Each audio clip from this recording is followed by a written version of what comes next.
ஆமாம், நடந்து முடிந்த ஆரம்பிக்கலாமா?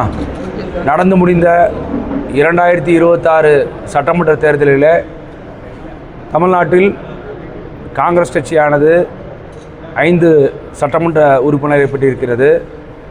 அதிகப்படியான உறுப்பினரை பெற்று தளபதி விஜய் அவர்கள் இன்று தாவேகா என்ற கட்சியின் மூலம் 107 உறுப்பினர்களை பெற்று ஆட்சி அமைப்பதற்காக காங்கிரஸிடம் கோரிக்கை விடுத்திருந்தார். அதை ஏற்றுக்கொண்டு எங்கள் தலைவர் திரு ராகுல் காந்தி அவர்கள் ஒப்புதலுடன் இன்று சென்னையிலே அவருக்கு ஆதரவு கடிதம் கொடுக்கப்பட்டிருக்கிறது. ஆக இது ஒரு புது கூட்டணியாக காங்கிரஸ் தாவேகா கூட்டணி உருவாக்கப்பட்டிருக்கிறது.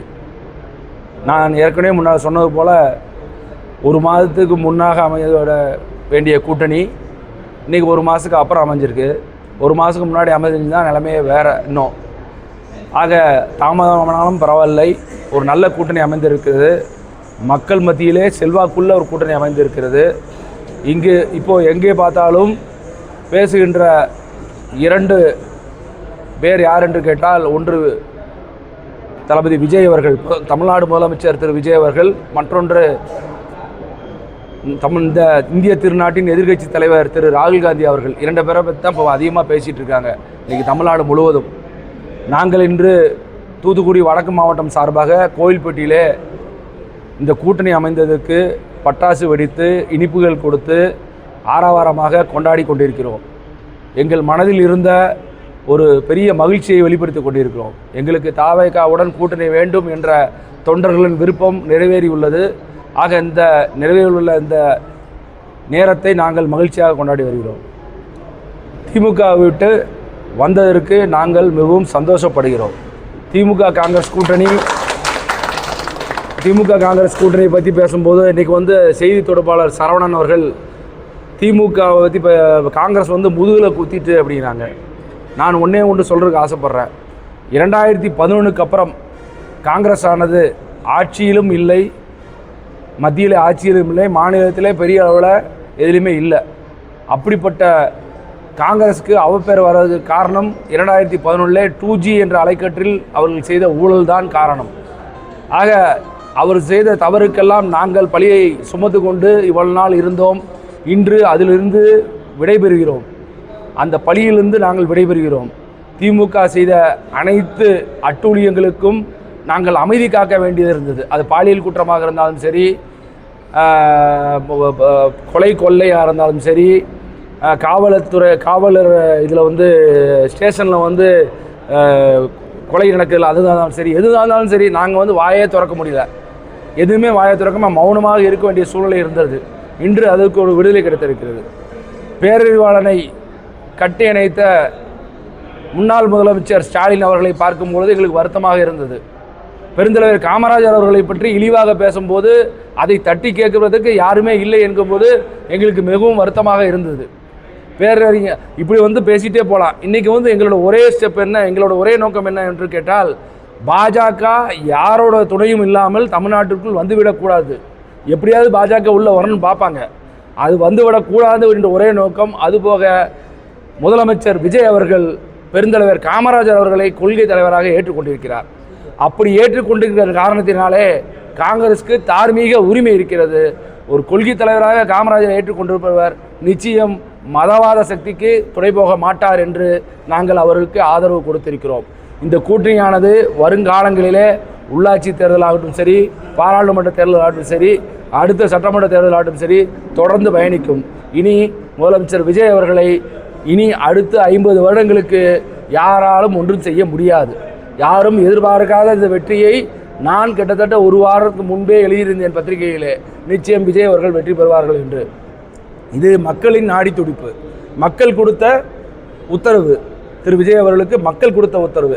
ஆக இந்த அருமையான வேளையிலே முதலமைச்சர் விஜய் அவர்களுக்கு எங்கள் காங்கிரஸ் கட்சியின் சார்பாக வாழ்த்துக்களை ராகுல் காந்தி சார்பாகவும் தெரிவித்துக் கொள்கிறோம்.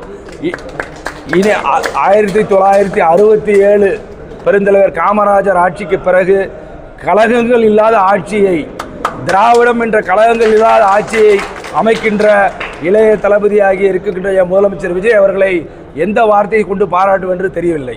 அப்போ மக்கள் எவ்வளவு தூரம் வந்து மனசில் நினச்சிருந்தா கழகங்களே வேண்டாம் என்று தூக்கி எறிந்திருப்பார்கள் என்று பாருங்கள்.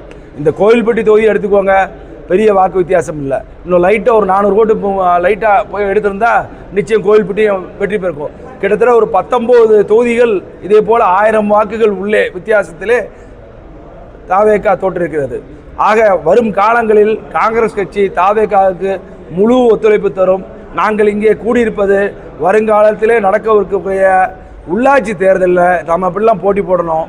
சமமாக நம்ம எல்லாருக்கும் உறுதுணையாக இருந்து யார் முதலையும் திமுக எப்படி முதுகில் குத்தினதோ அது மாதிரி குத்தாமல் எல்லாருக்கும் சமமாக இருந்து நீங்களும் நல்லா இருக்கணும், நாங்களும் நல்லா இருக்கணும், நீங்களும் மக்கள் சேவை செய்யணும், நாங்களும் மக்கள் சேவை செய்யணும், எங்களுக்கும் உரிய அங்கீகாரம் கவுன்சிலர் உள்ளாட்சி பிரதிநிதிகள் வர வேண்டும், உங்களுக்கும் நல்லபடியான உள்ளாட்சி பிரதிநிதிகள் வர வேண்டும் என்று அந்த தீர்மானத்திற்காக நாங்கள் எல்லாம் கூடியிருக்கிறோம். அடுத்து இமீடியட்டாக நாங்கள் வந்து அடுத்து உடனடியாக உள்ளாட்சி தேர்தலுக்கான வேலைகளை துவக்க இருக்கிறோம். சட்டமன்ற தேர்தல் முடிந்து விட்டது, இனி அதை பற்றி பேசுவதற்கு அவசியம் இருக்காது. எல்லாம் முடிஞ்சு நாளையோட பதவியேற்பு எல்லாம் முடியுது. அடுத்து உடனடியாக நாங்கள் காங்கிரஸ் தாவேகா 2 பேரும் இணைந்து உள்ளாட்சி தேர்தலுக்கான வேலையை ஆரம்பிப்போம். அவருடைய மாவட்ட தலைவர் இன்று சென்னை சென்றிருக்கிறார் திரு பாலா அவர்கள். தலைவருடைய பதவியேற்பு விழா முடிந்த பின்பு வந்த பின்பு நாங்களெல்லாம் ஒன்றாக உட்கார்ந்து உள்ளாட்சி தேர்தலை பற்றி பேசி நல்ல முடிவெடுத்து அதிலும் நாங்கள் வடக்கு மாவட்டத்திலே நம்பர் 1ஆக வந்து காமிப்போம் என்று கூறிக்கொண்டு விடைபெறுகிறேன். நன்றி, வணக்கம், ஜெயஹிந்த். வந்தீங்களா? தேர்தல் அதாவது காங்கிரஸ்ல 2 பிரிவுகளாக இருக்கு. அதாவது ஒன்று விஜய் கூட சொல்லணும், ஒரு விஜய் கூட இதில் என்னன்னு கேட்டிங்கன்னா காங்கிரஸுடைய முக்கிய தலைவர் திமுகவோட முன்னணியில் சேர்ந்து கருத்து தெரிவிச்சிருந்தாங்க. இச்சூழ்நிலை வந்து இப்போ வந்து தாவக்கு ஆதரவு கொடுங்க. உங்கள் காங்கிரஸ் கட்சியில் குறைவோட வாய்ப்பு கண்டிப்பாக இல்லை. அதாவது பதில் சொல்லணும் அப்படின்னா, காங்கிரஸ் என்ற பேர் இயக்கம் வந்து 2 கொள்கை கொண்டது இருக்குன்னு நீங்கள் சொல்லியிருக்கீங்க. ஆனால் அப்படி ஒரு கொள்கை கிடையாது. வழி ஒன்று தான். அந்த வழி என்பது தாவேகாவுக்கும் ஒன்று தான். மதசார்பற்ற கூட்டணியைத்தான் நாங்களும் ஆதரித்தோம். முதலிலிருந்தே பாஜகவை எதிர்த்தோம். எங்களது கொள்கை எதிரியாக பாஜகவை எதிர்த்தோம். அதன் வழியில்தான் காங்கிரஸும் பயணித்தது, நாங்களும் பயணித்தோம். அந்த இருவழி என்பது இன்று ஒன்று சேர்ந்திருக்கிறது. ஒன்று சேர்ந்து மக்கள் நல கூட்டணிக்காக, மக்களின் நலனுக்காக செயல்படும் என்பதை இந்த இடத்தில் ஆணித்தனமாக கூறுகிறோம். இல்லை, நீங்கள் கேட்டது புரியுது.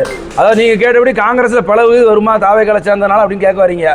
அந்த கொஸ்டின் நான் நேரடியாக கேட்டுட்டு வேண்டியதுன்னா, காங்கிரஸ் பிளவும் வராது, கிளவும் வராது, ஒன்றும் வராது. பிளவு வந்துச்சு, எப்படி பிளவு வரணும்? 2 பேர் வெளியே போயிட்டு போகிறான், அவன் பிரச்சனை இல்லை. அப்போல்லாம் முக்கிய ஆள் யாரும் போக மாட்டாங்க. சீனியர்லாம் எந்த சீனியர்லையும் போக மாட்டாங்க. பெருந்தலைவர் ராகுல் காந்தியை விட இல்லை, ராகுல் காந்தி ஒரே பெருந்தலைவர், ஒரே தலைவர், பெரிய தலைவர் ராகுல் காந்தி மட்டும்தான். அவர் கட்சி விட்டு போவாரா? இங்கே ஒரு ராகுல் காந்தி இல்லை, இந்தியா முழுவதும் பல கோடி ராகுல் காந்திகள் இருக்காங்க. யாரும் கட்சி விட்டு போக மாட்டாங்க. வருத்தம் இருந்தால் மனசை வச்சுக்குவாங்க, 2 நாள் சரியாயிரும், அவ்வளோதான். யாரும் வெளியே போக மாட்டாங்க. அப்படி இருக்கா இல்லையாங்கிறது எனக்கு தெரியாது. நான் ஒரு மாவட்ட தலைவர். அப்படி இருந்துச்சுன்னா தலைவர் ராகுல் காந்தி அவர்கள் முடிவு தான், கார்கே அவர்களின் முடிவு தான். இன்னைக்கு தேதிக்கு தலைவர் கார்கே அவர்கள் தான் அகில இந்திய தலைவர். அவர்கள் தான் முடிவெடுப்பார். இதை பற்றி எனக்கு தெரியாது. அதை பற்றி சொல்வதற்கு எனக்கு அருகதையும் கிடையாது.